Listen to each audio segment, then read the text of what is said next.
आई हम लोग तो घर पे धक एकदम धक धक धक धक एकदम दिल जो है धड़कनें तेज थी। लेकिन जब अब इसी नेता को अगर बुलाना है, इनसे पैसा लेना है, तो भैया इनका गुणगान तो करना ही पड़ेगा। कैसे उनसे पंगा लेंगे बताइए? और अगर पंगा लेंगे उनसे तो फिर संस्थान आपको हटा देगा, आप अधिवेशन नहीं करा पाएंगे, जाइए कॉन्क्लेव नहीं करा पाएंगे, हटिए। नए को रखेंगे जो माल लाएगा, और माल कैसे लाएगा? जब नेताजी तेल लगाएगा। का है ऐसा है मधुर संबंध कैसे? देखिए पत्रकारों के, हाँ, देखिए मधुर संबंध वही बताए ना कि सब पैसे का खेल है। नेहा सिंह राठौर ने अगर गीत गा दिया तो उनको नोटिस चली गई। ठीक है, तो कौन पत्रकार पंगा ले? कौन है भैया? पैसा भी नहीं कमाएंगे तो काहे को, खबर भेज भी देंगे हिम्मत करके तो ऊपर से संस्थान नहीं चलाएगा, तो इंसान क्या करेगा? भी अच्छी खबर आप बना के भेज देंगे, यहाँ से कोई भी बड़ा भ्रष्टाचार का मामला हो आप भेजेंगे, खबर दबा दी जाएगी, खबर वहाँ से रोक दी जाएगी। क्योंकि कहीं ना कहीं जिस तरह से आप अभी देख रहे हैं कि बीबीसी को एक नोटिस जारी हुई, तो वही एक चला ना कि बीबीसी तो बहाना है, सादे मीडिया संस्थान को डराना है। नमस्कार साथियों, दस्तक में आपका स्वागत है। मैं शिवम उपाध्याय और आज हमारे साथ जनपद जौनपुर के एक प्रसिद्ध पत्रकार राजन मिश्रा जी हैं। कई टीवी चैनलों में काम कर चुके हैं और अभी भी एक नए टीवी चैनल में जो अभी लॉन्च हुआ है भारत एक्सप्रेस जी, उसमें काम कर रहे हैं। इसके अतिरिक्त सोशल मीडिया पर इनकी फ़ैन फॉलोइंग काफ़ी ज़्यादा है और ख़बरों की दुनिया के विराट कोहली कहे जाते हैं। जनपद जौनपुर में आप किस प्रकार से देखते हैं पत्रकारिता को? देखिए शिवम जी, सबसे पहले तो मैं आपके सभी दर्शकों को प्रणाम करता हूँ और आप हमारा इंटरव्यू ले रहे हैं आज। मतलब मैं अपने को उस योग्य नहीं समझता कि मैं इंटरव्यू दूं। ऐसी बात नहीं लेकिन आप जिस तरह से आपने हमें बताया कि खबरों के विराट कोहली, तो अभी मैं विराट कोहली नहीं हूँ शायद। मुझे ऐसा लगता है कि अभी बहुत कुछ मुझे सीखना है इस पत्रकारिता जगत में। और चूँकि आपने बात की जौनपुर में पत्रकारिता कैसे देखते हैं, तो यहाँ पे देखिए पत्रकारिता का जो स्तर है वो मतलब बहुत गिर चुका है। रियल माने में जो जर्नलिस्ट है वो बहुत कम यहाँ पे बचे हुए हैं जो कि सच्ची पत्रकारिता करते हों। यहाँ नहीं तो बस पत्रकारिता वन साइडेड चलती है। ऐसा आप भी देखते होंगे कि कोई किसी अधिकारी को पकड़ लिया है, उसके पक्ष में खबर चला रहा है, कोई किसी अधिकारी, मतलब जो न्याय संगत जो खबरें हैं दोनों पक्षों को लेके, वो कोई दिखाना नहीं चाहता है। इसका एक कारण हम अगर कहें तो ये भी है कि कहीं ना कहीं खबरें जो होती हैं ऊपर से चलाई भी नहीं जाती। क्योंकि आप कोई समस्यात्मक खबर भेजेंगे, अगर वो प्रशासन के खिलाफ है, वो सरकार के खिलाफ है, सत्ता पक्ष के खिलाफ है, तो कहीं ना कहीं जो संस्थान ऊपर के लोग हैं वो उसे दबा देते हैं, वो नहीं चलती हैं। मतलब नोएडा में जो कंक्रीट की दीवारों में बड़े बड़े एसी कमरों में बैठे हुए लोग हैं वो निर्धारित करते हैं। जी हाँ, बिल्कुल वहीं से निर्धारित की जाती है कि खबरें क्या चलनी है। पत्रकारिता जो है वो मिशन नहीं, वो पूरा बिजनेस हो गया है। पहले कितनी भी अच्छी खबर आप बना के भेज देंगे, यहाँ से कोई भी बड़ा भ्रष्टाचार का मामला हो आप भेजेंगे, खबर दबा दी जाएगी, खबर वहाँ से रोक दी जाएगी। क्योंकि कहीं ना कहीं जिस तरह से आप अभी देख रहे हैं कि बीबीसी को एक नोटिस जारी हुई, तो वही एक चला ना कि बीबीसी तो बहाना है, सादे मीडिया संस्थान को डराना है, तो वो हकीकत है। आज सभी मीडिया संस्थान जो है वो सब मैनेज चल रही हैं और ऊपर से जो है खबरें रोक दी जाती हैं। अगर यहाँ से रिपोर्टर कितनी भी अच्छी खबर भेजे वो चलाई नहीं जाएगी, तो ऐसे में पत्रकार क्या करेगा? वो भी वही खबर भेजेगा जो कि चलनी है, क्योंकि उसे तो अपनी खबर दिखानी है। और आमतौर पर अगर बात करें स्ट्रिंगरों की, तो जो जैसे जौनपुर ज़िला है बहुत बड़ा है, यमदग्नीपुरम कहा जाता है, सिराजे हिंद के नाम से जाना जाता है। लेकिन पत्रकारों की अगर बात करें तो यहाँ पे स्ट्रिंगर ही रखे जाते हैं। कोई भी चैनल जौनपुर में जो है स्टाफर नहीं रखता, जबकि जौनपुर एक ऐसी सिटी है जो कि चैनल की टीआरपी निर्धारित करती है। टीआरपी सेंटर हुआ करता है जौनपुर, यहाँ से टीआरपी उठती है, लेकिन कोई रिपोर्टर जो स्टाफर नहीं बनाया जाता है यहाँ पे सिर्फ स्ट्रिंगर होते हैं। तो जौनपुर को पूर्वांचल का दिल भी कहा जाता है। बिल्कुल पूर्वांचल का दिल है जौनपुर। यही जौनपुर में ही अगर देखें तो माधोपट्टी है, जहाँ से इतने आईएएस आईपीएस निकले हुए हैं, जो कि मैं पूरे भारत में अगर कहें कि भारत की जो है अंगूठी का नगीना जो है तो वो जो है। लेकिन बावजूद उसके यहाँ पे जो संस्थान जो होते हैं वो स्ट्रिंगर ही रखते हैं। स्ट्रिंगर रखने का एक कारण ये होता है कि स्ट्रिंगरों को पैसे जो है वो खबरों के बेस पे दिए जाते हैं। और खबरें देने की अगर हम पैसे देने की बात करें, सैलरी देने की बात करें, तो बहुत ऐसे कम ही संस्थान गिने चुने बचे हुए हैं जो कि रिपोर्टरों को पैसे दे देते हैं। बाकी जो नए नए चैनल जो आ रहे हैं ये बिल्कुल पैसे देने का नाम नहीं लेते। इनको हाँ खबर भी चाहिए, साथ में आपसे विज्ञापन भी चाहिए। और अब एक ट्रेंड चल गया है अधिवेशन कराने का, कॉन्क्लेव कराने का, तो वो कराइए। अपने जनप्रतिनिधियों को पकड़िए, जो बड़े बड़े हॉस्पिटल हैं वहाँ के डॉक्टरों को पकड़िए, तो उनसे एक रकम जो है संस्थान को दिलाइए और एक कॉन्क्लेव कराइए। तो ये सीधा सा एक फंडा हो गया। तो ऐसे में आदमी पत्रकारिता कहाँ से करेगा? पत्रकारिता एक बिजनेस। जी बिल्कुल बिल्कुल। अब पत्रकारिता जो है वो मिशन नहीं, वो पूरा बिजनेस हो गया है। पहले ये कॉन्क्लेव वाला कॉन्सेप्ट बड़ा जल्दी देख रहे हैं, सभी चैनलों पर ये आ रहा है और सभी ऐसे मंत्री विधायकों और सांसद और बड़े बड़े लोगों को पकड़ के उनको बैठाते हैं, बिना मतलब के मुद्दे परोसकर लोगों को बस इंटरटेन करने का काम कर रहे हैं। बस बिल्कुल, देखिए अब क्या है ना कि मीडिया जो है ना, मीडिया संस्थान जो है वो भी बहुत घाटे में जा रहे हैं, ठीक है? और इसकी वजह से उन लोगों को क्या है कि ऊपर जो बैठे हुए लोग हैं, ऑफिस में जो काम करते हैं डेस्क पे, उन्हें भी सैलरी टाइमली नहीं मिल पाती। तो एक ये फंडा बन गया है कि हाँ, हर जिले में एक अधिवेशन कराइए, कॉन्क्लेव कराइए, वहाँ के जो जनप्रतिनिधि हैं उनको बुलाइए, उनसे जो है डिबेट कीजिए, उनसे चर्चा कीजिए, उनसे विकास के मुद्दों पर, भाई विकास के मुद्दे पर आप पूछेंगे, वो अपना विकास गिनाएँगे ही। हाँ, अगर उस कॉन्क्लेव में आप उनकी कमियाँ दिखाएँगे तब तो वो भागेंगे ना, लेकिन जब आप उनकी खासियत ही दिखाएँगे, अच्छाइयाँ ही दिखाएँगे, तो वो तो खुशी-खुशी आएँगे। फिर उसके लिए वो अच्छा एक पैसा भी देंगे कि हाँ, ठीक है भाई, हमारा गुड वर्क चलेगा। तो यही सब चल रहा है आजकल तो संस्थानों में। ऐसे में जो ऐसे पत्रकार यानी जो स्वतंत्र पत्रकारिता कर रहे हैं यूट्यूब चैनलों पर अपना खुद का चैनल बना के, उनको कहाँ देखते हैं आप? देखिए, स्वतंत्र पत्रकारिता की अगर हम बात करें तो जो फ्रीलांसर आते हैं, तो स्वतंत्र पत्रकारिता की श्रेणी में आमतौर पे जहाँ तक मैंने पढ़ा है, शायद संभवतः वो लोग आते हैं जो कि किसी जिनके लेख जो है कहीं न कहीं कई अखबारों में छपते हों और उसके बदले उन्हें कुछ न कुछ जो है राशि वहाँ से मिलती हो। और रही यूट्यूब पे जो चैनल चला रहे हैं लोग, तो ये सब स्वतंत्र पत्रकार की श्रेणी में नहीं आते। ये लोग एक यूट्यूबर की श्रेणी में आते हैं, सोशल मीडिया पे जो है अपना चैनल चलाना। ठीक है, अगर कुछ लोग हैं, पहले स्टार्टिंग तो अच्छी करते हैं, लेकिन वो यही देखते हैं कि व्यूअर्स कैसे आ रहे हैं। तो व्यूअर्स ज़्यादा, क्योंकि यूट्यूब से भाई वो भी तो कर रहे हैं, तो उन्हें भी पैसा कमाना है ना, तो वो आए तो उनको व्यूअर्स लेना है। व्यूअर्स लेना है तो क्या करेंगे वो, थंबनेल में कुछ खेल करेंगे, खबरें जो है तोड़ मरोड़ के पेश करेंगे। तो इस तरह से वो करेंगे ताकि लोग ज़्यादा से ज़्यादा उनके वीडियो को देखें, ज़्यादा से ज़्यादा वीडियो शेयर हो, जिससे उन्हें 4 पैसे की इनकम हो। तो ऐसे में वो भी कहीं न कहीं पत्रकारिता से भटक जाते हैं। बहुत कम ऐसे पत्रकार हैं जो कि सही मुद्दों को लेके चलते हैं। जैसे हम आपका एनपी भारत चैनल देखते हैं, एनपीबी, तो इस पे देखते हैं तो खबरें आती हैं। हमने कभी भी आपको ये नहीं देखा कि हाँ, आप तोड़ मरोड़ के खबरें पेश करते हो, आप जेनुइन मुद्दों को लेके चलते हैं। और मुझे लगता है शायद इसी कड़ी में आपकी ये शुरुआत है कि आप जो है जौनपुर के पत्रकारों को पकड़ के इंटरव्यू कर रहे हैं। एक कोशिश है हमारी और ये शुक्रिया आपका कि आप इतना गौर से चैनल को देखते हैं। बात हम करेंगे आपके पत्रकारिता की शुरुआत की। कैसे शुरुआत करी आपने पत्रकारिता की? देखिए, बीकॉम करने के बाद एक मन में था कि हाँ, जर्नलिस्ट बनना है और मास कम्युनिकेशन की पढ़ाई किया हमने। 2009 में हम पास होकर के आए महात्मा गांधी चित्रकूट ग्रामोदय विश्वविद्यालय से। नानाजी देशमुख की यूनिवर्सिटी थी, सतनाम पड़ती है चित्रकूट में। वहाँ से हम पास होके आए, तो ये था कि घर के छोटे थे, घर पे रहना था। तो उस समय हमें ये नहीं पता था कि हाँ, स्ट्रिंगर रखे जाते हैं पत्रकारिता में, सैलरी नहीं मिलती अच्छी, ये सब कुछ नहीं पता था। बस ये था कि हाँ, पत्रकार बनना है और एक अच्छा फ्यूचर इसमें नज़र आ रहा था। तो पढ़ के आए तो पहले प्रिंट में जाने का इरादा था। तो आए तो राष्ट्रीय सहारा उस समय वाराणसी से लॉन्च होने वाला था, 2009 की बात है। हम राष्ट्रीय सहारा के ब्यूरो कार्यालय में जुड़ गए, काम करना शुरू किए यहाँ जौनपुर से। तो और फिर उसके बाद राष्ट्रीय सहारा जो है वाराणसी यूनिट लॉन्च हो गई। हमें लगा कि नहीं, बहुत अच्छा भाई फ्यूचर हमारा नज़र आ रहा है, कि हम प्रिंट में जुड़ना चाहते थे, जुड़ गए। लेकिन प्रिंट में जुड़े तो फिर हमें समझ में आया नहीं, प्रिंट नहीं, इलेक्ट्रॉनिक में जो है हम ज़्यादा बेहतर कर सकते हैं। क्योंकि उसी राष्ट्रीय सहारा में जुड़े हमारी मुलाकात सहारा समय के जो जिला संवाददाता थे हसनैन कमर दीपू जी, उनसे हुई। तो हमने देखा किस तरह से वो काम करते हैं। हमें लगा नहीं, सीखना है कुछ तो इनके साथ रहना पड़ेगा।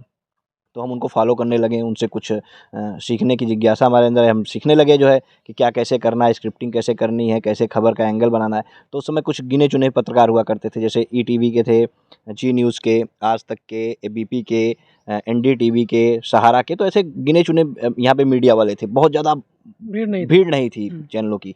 तो उसमें हम भी आए। हम राष्ट्रीय सहारा प्रिंट में करते हुए एक आर्यन टीवी लॉन्च हुआ था, पटना का चैनल था।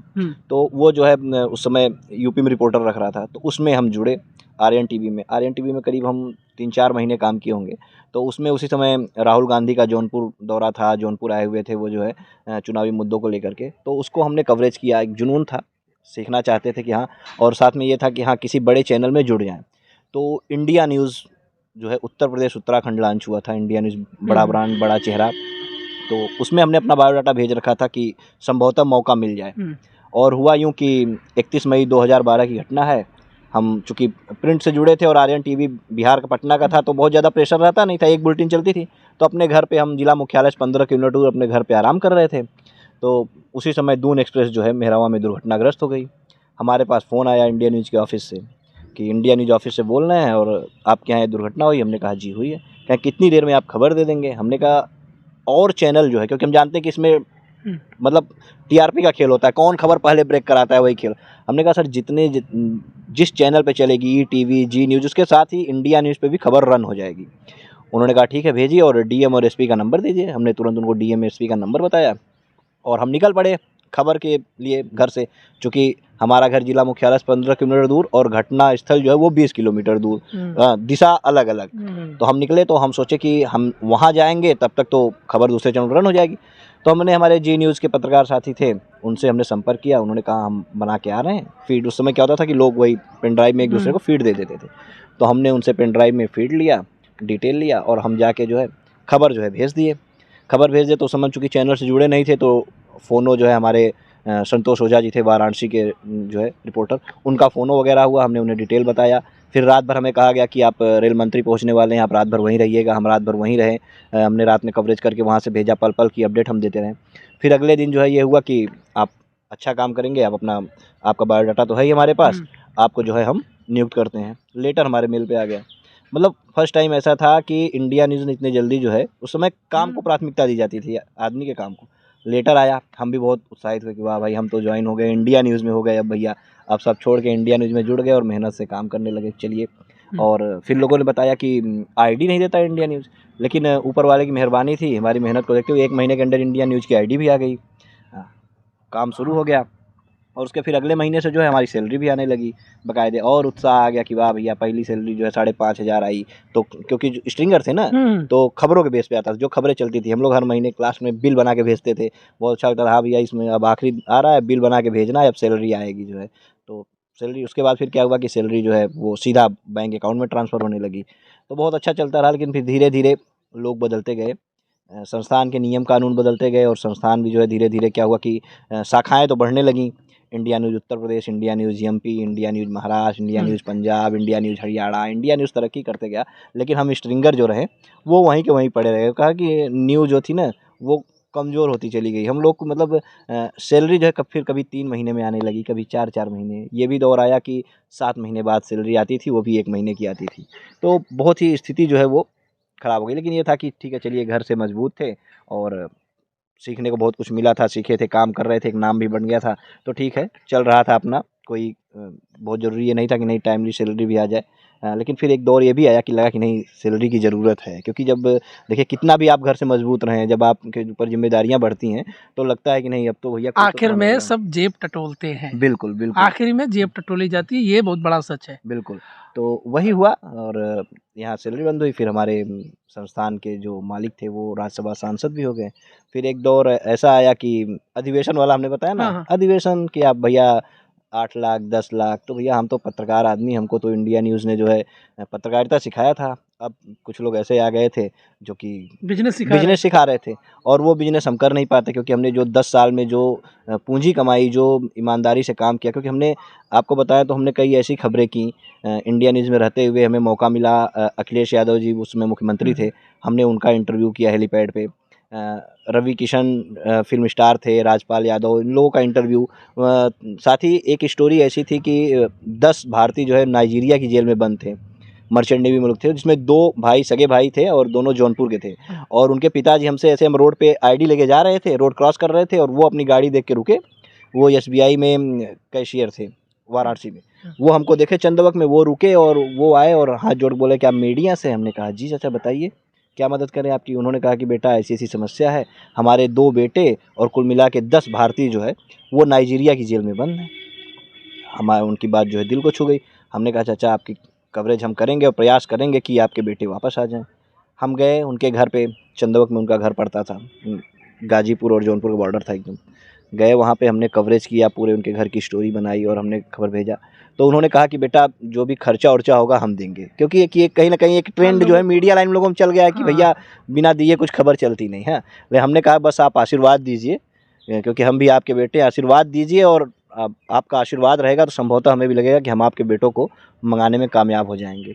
और हुआ वही, हमने खबर भेजी और उस समय इंडिया न्यूज़ का सहयोगी चैनल जो न्यूज़ एक्स है, इंग्लिश चैनल, उसने खबर को प्रमुखता से लिया। हमारे पास फर्स्ट टाइम न्यूज़ एक्स से फ़ोन आया कि राजन जी आपकी स्टोरी बहुत अच्छी है और डिटेल उपलब्ध कराइए, पीटीसी वगैरह करके भेजिए। हम गए घर से पीटीसी वगैरह करके भेजे, खबर रन हुई और उसका असर ये हुआ कि उस समय अपनी ये सुषमा स्वराज जी थी जो है विदेश मंत्री, हाँ, तो तुरंत उन्होंने संज्ञान में लिया और एक भाई जो है एक भाई और बाकी 9 भारतीय, मतलब 8 भारतीय, वो सब जो है वहाँ से रिहा कर दिए गए। बस एक उनका जो बेटा था वो जो है, क्योंकि वो शिप का जो है कैप्टन वही था, तो जिम्मेदारी पूरी उसी की बनती थी, तो इसलिए उसको जो है वहाँ पे सिर्फ रखा गया, बाकी सबको जो है रिहा कर दिया गया। सब घर आए, फिर हम घर गए, कवरेज किए, उनके पिताजी ने हमें बहुत आशीर्वाद दिया, हाँ, कि बेटा आपकी मेहनत जो है रंग लाई। तो वो दुआएं जो मिलती हैं ना, वो असर करती हैं। तो कहीं ना कहीं और दिल को सुकून भी मिला कि यार पैसा भले ना आया, लेकिन यार ये तो है कि हाँ हमने कुछ किया अपने लाइफ में जो है। तो वो सब चीज़ हमने किया पत्रकारिता में अपने रहते हुए। तो बाकी अब जब ये सिस्टम आया कि नहीं हमको बिजनेस सीखना है, तो हमें लगा कि अब अगर इस बिजनेस की फील्ड में हम उतरेंगे तो हमने जो 10 साल में कमाया है वो खो देंगे। हाँ, क्योंकि हाँ, हम ये सोच के चलते हैं कि हम अपने माता पिता का जो है सम्मान के साथ जो है सर उनका ऊंचा रखें। हम कोई ऐसा कार्य ना करें कि अगर हम हाँ कि कोई उंगली उठा सके। तो बस इसीलिए जो है जो सम्मान बना हुआ है उसको बनाए रखने के लिए और हमने इंडिया न्यूज़ को अलविदा किया। और उपेंद्र राय जी का एक चैनल लॉन्च हुआ है, भारत एक्सप्रेस, क्योंकि हम उनसे मिले, उनकी सोच को हमने देखा और जाना कि किस तरह से ये चैनल काम करेगा। तो हमने कहा ठीक है, अब जुड़ते हैं, नया चैनल है, हो सकता है कुछ यहाँ पे अलग सीखने को भी मिले, कुछ अलग रहेगा। अब जुड़ गए हैं, काम कर रहे हैं, फिलहाल अब जल्दी ही कार्य शुरू हुआ है, देखते हैं आगे क्या होता है इसमें। आप इतने ज़्यादा एक्सपीरियंस आपके पास हो चुके हैं कि आपको ये पता हो जाता है कि क्या माहौल है चैनलों के भीतर। आप ऐसे लोगों के बीच में रहे हैं। इस बीच 10 सालों का आपने बताया आपका एक्सपीरियंस है, हम भी पिछले 4 से 5 वर्षों से आपको जान रहे हैं। इस बीच कोविड का दौर आया। कोविड के दौर में पत्रकारों की स्थिति किसी से छुपी छुपाई नहीं है। कैसे उस दौर में रिपोर्टिंग करी आपने और उस इतने ख़राब जलजले जैसे माहौल में कैसे आपने अपने आप को संभाले रखा?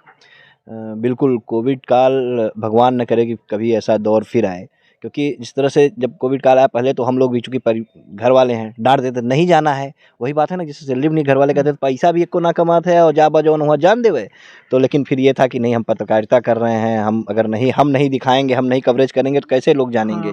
तो हम बस वही था अपना कि मास्क वगैरह लगा के, सैनिटाइज़र लेके और सुबह निकलते थे, दूरी बनाए रखना, वही जो था कोविड गाइडलाइन का पालन करते हुए कवरेज करते थे। लेकिन जब सड़कों पे निकले तो देखे लोग चले आ रहे हैं, बाइक से चले आ रहे हैं, ऑटो से चले आ रहे हैं, देख के रोना आ जाता था। कई जगह कैंप लगे, लोगों को रुकवा के भोजन वोजन कराना। और कई लोगों के फ़ोन भी आते थे, भैया आप पत्रकार हैं, थोड़ा-सा इलाज नहीं मिल पा रहा है, जो है लोग हॉस्पिटल में एडमिट नहीं हो पाए, उसके लिए जिलाधिकारी से बात करना, उनको मैसेज करना। तो ये सब कुछ किया गया, जो भी हम लोगों से बनता था वो सब हम लोगों ने किया। कई लोग मुंबई से आए थे, मुंबई से फ़ोन करते थे, भैया हम लोग को जो है नहीं मिल पा रहा है, इलाज नहीं मिल पा रहा है, कुछ दवा नहीं मिल पा रही है। तो सब कुछ किया गया, उपलब्ध कराया जा रहा था लोगों को। बस भगवान से प्रार्थना रहती थी कि जिसकी मदद कर रहे हैं अच्छे से कर लें। तो ये सब किया जा रहा, पत्रकारिता भी चल रही थी अपनी, दौड़ते थे। ट्रेन जब पहली ट्रेन आई जो है मुंबई से लेकर के लोगों को, तो वहाँ पे पहुँचे हमारे दिनेश कुमार सिंह जी, उस समय जिलाधिकारी थे। पीपीई किट सभी पत्रकारों को उपलब्ध कराया गया। पहली बार हम पीपीई किट जब पहने तो हमें एहसास हुआ कि डॉक्टर जो हमारे हैं वो किस तरह से पीपीई किट को पहन के रहते हैं, क्योंकि उसमें इतनी गर्मी हो रही थी। तो एहसास हुआ कि हाँ वाकई में डॉक्टर जो होते हैं वो भगवान होते हैं, और कैसे वो जो है इसको पहन के जो है दिन भर रहना उसमें, वो एक चैलेंजिंग था। तो हम अच्छा, लोग जब आप दिन भर इसमें रिपोर्टिंग कर लेते थे, दिन भर रिपोर्टिंग करके जब घर जाते थे, तो अपने मन में आपको डर भी होता रहा होगा कि कहीं ना कहीं हम अगर इन्फेक्टेड हैं तो घर पे फैमिली मेंबर्स वो भी इन्फेक्टेड हो सकते हैं। बिल्कुल, बिल्कुल। जब घर जाते थे तो पहले तो आपको बताएँ, गाड़ी खड़ी करना, पूरी गाड़ी को डेली धुलना, अपने आप को पहले नहाना, ठीक है? हर चीज़ करना। उसके बाद भी घर में जाने के बाद एक कमरा सेपरेट किए थे कि ना कोई बच्चा पास आए, ना कोई आए। मतलब बचा के रखते थे कि हाँ, कोई भैया हमारे कमरे में ना आइए, कोई हमारा कोई सामान, हमारी माइक आईडी मत छुइए, क्योंकि माइक आईडी हम लोग लगाते थे। सेल्फी स्टिक उसमें लगा के रखे थे ताकि दूर तक लंबा करके हम लोग जो है इंटरव्यू कर सकें। तो ये सब था। घर पे जाते थे एकदम डरे हुए रहते थे कि आज कभी-कभी ऐसा जैसे हॉस्पिटल चले जाते थे ना, उस दिन तो मतलब जान अटकी रहती थी कि यार कहीं से कुछ हो ना जाए। और हुआ एक बार हमारे जो ललई विधायक थे शाहगंज के, उनकी हम लोग कवरेज करके गए और वो जो है पता चला कि लखनऊ में उनकी रिपोर्ट आ गई पॉजिटिव। आप टेंशनाइज़्ड इधर, तुरंत डीएम साहब को फ़ोन किया गया, सर हम लोग अभी-अभी कवरेज कर निकले हैं। तुरंत फ़ोन किया कि आप जाइए अपना चेक कराइए, तुरंत टेस्ट कराइए। हम लोग गए जो है, तुरंत टेस्ट कराए जो है। अच्छा भैया रिपोर्ट का इंतज़ार कर रहे थे, रिपोर्ट जब तक नहीं आई हम लोग घर पे एकदम धक-धक एकदम दिल जो है धड़कनें तेज़ थी। लेकिन जब रिपोर्ट आई कि हाँ भैया सब नॉर्मल है, आप नेगेटिव हैं, तो खुश हो गए कि भैया चलिए अच्छा है। अब उसके बाद फिर और डर लगता था कि भैया किसका इंटरव्यू लें, पता नहीं कौन पॉजिटिव हो। तो बहुत ही दिल में डर रहता था, लेकिन बस वही था कि भगवान की कृपा थी, कोविड का दौर निकल बीत गया। गया। जी, जी। इस दौरान आपने जो खबरें दिखाई उसका काफ़ी असर भी रहा, लोगों को मदद भी पहुंची, कोविड का दौर भी था। फिर अब हम 2023 में हैं। 2012 में आपने पत्रकारिता की शुरुआत करी थी टीवी चैनल से, जो इंडिया न्यूज़, और आज 2023 है। इन 11 वर्षों में पत्रकारिता को कहाँ देखते हैं? 11 वर्षों में अगर पत्रकारिता की बात करें तो पत्रकारिता का स्तर जो है वो काफ़ी नीचे चला गया है। अगर रियल कहें तो कोई पत्रकार ऐसा कहेगा नहीं, लेकिन चूँकि हमने ईमानदारी से पत्रकारिता की है और पत्रकारिता ही करना चाहते हैं, तो इसलिए हम सही कहेंगे। पत्रकारिता का स्तर जो है वो दिन पे दिन नीचे होता चला जा रहा है। बस वही बताया ना कि अब बिजनेस हो गया है। खबरें कोई सच्चाई दिखाना नहीं चाहता। और अभी देखिए नेहा सिंह राठौर ने अगर गीत गा दिया तो उनको नोटिस चली गई। ठीक है, तो कौन पत्रकार पंगा ले, कौन है भैया, पैसा भी नहीं कमाएंगे तो काहे को, खबर भेज भी देंगे हिम्मत करके तो ऊपर से संस्थान नहीं चलाएगा, तो इंसान क्या करेगा, खबरें दबेंगी, वही चीज़ है। यानी पत्रकारिता के संस्थान जितने भी हैं जी, वो कंक्रीट से बने हुए बिल्डिंगों की तरह कठोर हो चुके हैं। बिल्कुल बिल्कुल सही कह रहे हैं आप। अभी देखिए एक एनडीटीवी था जो कि सरकार के खिलाफ चलाता था, लेकिन अब देखिए वो भी क्या हुआ, चला गया। तो रवीश कुमार जी थे, बोलते थे, वो भी जो है निकल गए, तो अपना खुद का चला रहे हैं, जो है अपना YouTube channel Ravish Kumar official. Ajit Anjum है वो अपना चला रहे हैं। तो देखिए जो सही मायने में जो पत्रकार हैं, कौन पत्रकार, कहाँ आज कोई बोलता है, कोई आवाज़ उठा रहा है, ऊपर बैठे हुए कोई है जो संस्थान के खिलाफ भी एक खबर, कोई भी चैनल हम कहते हैं जौनपुर का भेजे, कोई भी भ्रष्टाचार का बड़ा मामला भेजे। बहुत से तो मामले हैं, एसटीएफ घोटाला चल रहा है। इस वक्त जौनपुर में घूम रहे हैं आप, पूरा जौनपुर खुदा खुदा है, बरसात में तो ये पूरा जौनपुर फिसलेगा।